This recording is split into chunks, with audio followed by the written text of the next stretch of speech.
আপনারা শুনলে হয়তো অবাক হবেন যে এমন একটা সময় ছিল যখন খান স্যারের কাছে বাড়ি ফেরার মতো গাড়ি ভাড়া ছিল না।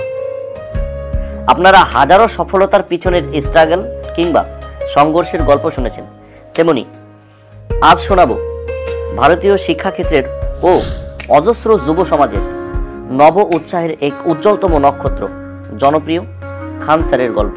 আজকের দিনে যারা একটুতেই মোটিভেশন হারিয়ে ফেলেন কিংবা নিজেকে গরিব বলে ভয় পান, কখনো কখনো তো ভাগ্য বা পরিস্থিতির দোষ দিয়ে আমার দ্বারা হবে না বলে অন্য পথে চলতে শুরু করেন বা হাল ছেড়ে দেন, আজকের গল্পটা স্পেশালি তাদের জন্য।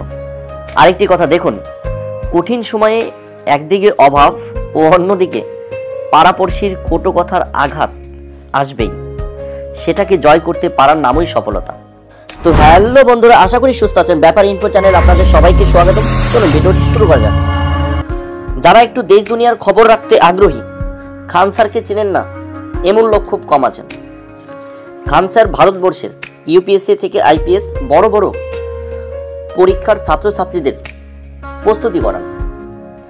খান স্যারের কাছে প্রত্যেকটি বড় বড় সমস্যাও খুব সহজেই বুঝে নেন ছাত্রছাত্রীরা, এবং পড়ানোর মাঝে মাঝেই ভোজপুরিতে তার নানা রকম শায়রি এবং নানা রকম পাঞ্চ লাইন ভারতের ইতিহাসে টিচারদের মধ্যে এক অন্যতম পরিস্থিতি এনে দিয়েছে খান স্যারকে। তো আজকে সেই খান স্যারের ব্যাপারেই আলোচনা করব, এবং তার প্রচুর ভক্ত রয়েছে, আপনারা তার চ্যানেলে গেলে দেখতে পাবেন। এবং তার কিছু কিছু ভক্তরা তো তাকে দ্বিতীয় এপিজে আব্দুল কালাম বলেও আখ্যা দিয়ে থাকেন।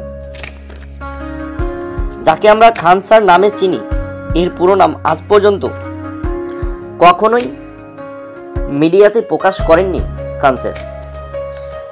এছাড়া তাকে কয়েকটি ইন্টারভিউতে জিজ্ঞাসা করা হলেও তিনি বলেন,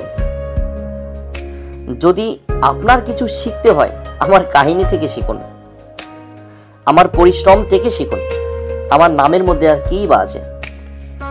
খান স্যারের জন্ম উত্তরপ্রদেশের গৌরখপুর জেলাতে। ছোট থেকেই আর্থিক সচ্ছলতা না থাকায় এনার মধ্যে পরিশ্রমটা ছিল বরাবরই। ওই কথায় আছে না, আপনাকে যতটা না বই বস্তু শিখাতে পারে তার থেকে অধিক পরিস্থিতি আপনাকে শিখিয়ে দিতে পারে। খান স্যারের পিতা একজন আর্মি সোলজার ছিলেন, তাই কোথাও না কোথাও ছোট থেকেই তারও স্বপ্ন ছিল আর্মি হওয়ার। তিনি যখন ক্লাস 8-এ পড়াশোনা করেন, তখনই তিনি আর্মি হওয়ার লক্ষ্যে সৈনিক স্কুলের ভর্তি পরীক্ষা দেন, কিন্তু দুর্ভাগ্যবশত সেখানে তার সিলেকশন হয় না এবং তিনি আবারও পড়তে শুরু করেন। কিন্তু সেখানে সিলেকশন না হওয়া এবং মায়ের উৎসাহে খান স্যার হয়ে ওঠেন এক পরিশ্রমী ছাত্র, এবং তিনি অর্ডিনারি থেকে হয়ে ওঠেন এক এক্সট্রা অর্ডিনারি। তাই ক্লাস 10 এবং 12 পরীক্ষায় খুব ভালো ফলাফল নিয়ে পাশ করেন বা উত্তীর্ণ হন। এতে করে তার পরিবারের সবাই বেশ খুশি ছিলেন, এবং এরপর আর্মির চাকরির জন্য খুব পড়তে আরম্ভ করেন। এনার প্রিয় সাবজেক্ট ইতিহাস সহ সব পড়াই তার কাছে যেন সহজ হয়ে ওঠে। একটুতেই খুব সহজভাবে আয়ত্ত করে নিতে থাকেন কঠিন সমস্যাকেও। এরপর ফাইনালি খান স্যার এনডিএ অর্থাৎ ন্যাশনাল ডিফেন্স একাডেমির জন্য পরীক্ষা দেন, এবং ভালো রেজাল্ট নিয়ে পাশ করলেও দুর্ভাগ্যবশত এনার সিলেকশন আটকে যায়, কারণ তার ফিটনেস, এনার হাতের হাড় বা হাড্ডি ব্যান্ড অর্থাৎ বাঁকা থাকায় তাকে ফিটনেস আনফিট করা হয়। এক্ষেত্রে চেষ্টা করলেও পরিবর্তন সম্ভব ছিল না। তাই কোথাও না কোথাও নিজেই একটি দুশ্চিন্তা এবং নিজের প্রতি নিজের একটি ঘৃণা তৈরি হয়। তাই এক প্রকার মানসিকভাবে হতাশ ও ভেঙে পড়েন খান স্যার। এই অবস্থায় পড়াশোনার প্রতিও আগ্রহ হারিয়ে ফেলেন বললেই চলে।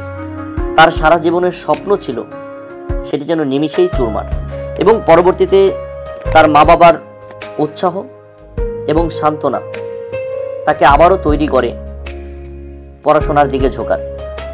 এবং তার মা বাবা বলেন শুধু কি দেশের সেবা করতে গেলে আর্মি বা ডিফেন্স লাইনটাই জরুরি? তুমি দেশের হয়ে কিছু করো, সেটা যে কোনো প্ল্যাটফর্মেই হতে পারে। সেই জন্য তোমাকে পড়তে হবে। তুমি আর্মি হতে না পেরেছো তো কি হয়েছে, তুমি আর্মি তৈরি করবে। এবং সেই প্রতিজ্ঞাবদ্ধ হয়েই তিনি পরবর্তীতে আবার পড়তে শুরু করেন। মা বাবার বোঝানোর পর তিনি সম্পূর্ণভাবে কামব্যাক করেন এবং মানুষের দেশের জন্য কিছু করার লক্ষ্যে তিনি তৈরি হতে শুরু করেন। এরপর এলাহাবাদ ইউনিভার্সিটি থেকে বিএসসি এবং এমএসসি কমপ্লিট করেন। এছাড়া তিনি সাথে সাথে AIEEE অর্থাৎ অল ইন্ডিয়া ইঞ্জিনিয়ারিং এন্ট্রান্স এক্সামিনেশনের জন্য কিন্তু তৈরি হতে শুরু করেন। এবং সেই প্রিপারেশনের পর পরীক্ষা আসলেও সেই পরীক্ষার আগে রাতে বেশি রাত জেগে পড়াশোনা করার দরুন তার সকালে সঠিক সময়ে উঠতে না পারার জন্য এক্সাম মিস হয়ে যায়, অর্থাৎ তাকে এক্সামে অ্যাবসেন্ট হতে হয়। তার ভাগ্য যেন বারংবার তার সাথ ছেড়ে দিচ্ছিল। কথায় আছে যে ধৈর্য ও পরিশ্রম ব্যক্তির সফলতা আলোকসজ্জার মতোই নিয়ে আসে। তাই তো ছোট বড় এক্সামে সিলেকশন হয়নি বলেই আজ এ সমাজে হাজারো ছাত্রছাত্রীর রূপকার ও কারিগর হিসেবে খান স্যারের মতো একজন বিখ্যাত জ্ঞান সম্পন্ন শিক্ষককে এ সমাজ পেয়েছে। শুনলে হয়তো অবাক হবেন, খান স্যার কলেজ ইউনিয়ন পলিটিক্সের সাথে যুক্ত থাকায় কারণবশত তাকে 3 বার জেলও যেতে হয়। এভাবেই তিনি হয়ে ওঠেন আরও মজবুত এবং তিনি জ্ঞান সংরক্ষণের নেশায় আরও পড়তে আরম্ভ করেন। সেই সাথে খরচ বহনের জন্য পাশাপাশি টিউশন করতে শুরু করেন এবং পড়তে থাকেন নানা জ্ঞানের বই ও সলভ করতে শুরু করেন নানা এক্সাম সহ ইউপিএসসি এক্সামের কোশ্চেন পেপার।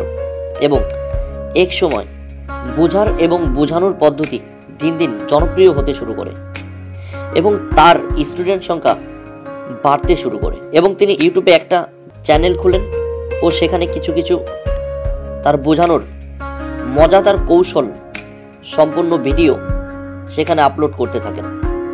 এছাড়া বিভিন্ন ইনস্টিটিউট থেকে টিচার হিসেবে পড়ানোর জন্য তাকে অফার করতে শুরু করেন। বিভিন্ন অফার আসলেও তিনি নিজের লক্ষ্যে স্থির থাকেন। এরপর বাড়তে থাকে তার স্টুডেন্ট সংখ্যা এবং পরিচিতি। তখন বিভিন্ন ইনস্টিটিউট থেকে কোটি কোটি টাকার অফার বা প্যাকেজ আসতে শুরু হয়। কিন্তু এক্ষেত্রেও তিনি তার কোনো রকম লোভ বা লালসাকে প্রশ্রয় না দিয়ে নিজের লক্ষ্যে স্থির থাকেন। এরপর যখন লকডাউন আসে ও সামাজিক মাধ্যম বন্ধ হতে শুরু করে, ঠিক তখনই ছাত্রছাত্রীরা অগ্রসর হতে থাকে অনলাইন ক্লাসের দিকে। ঠিক তখনই সবার চোখে পড়ে খান স্যারের সহজ সরলভাবে ও মজাদার ছলে ক্লাস করানোর পদ্ধতি। এবং এখান থেকেই দেশ দুনিয়ায় এক অন্যরকম পরিচিতি লাভ করেন আজকের দিনের সেলিব্রিটি ও ইন্ডিয়ান প্রথম সারির জনপ্রিয় একজন টিচার ও খ্যাতিনামা ব্যক্তি খান স্যার।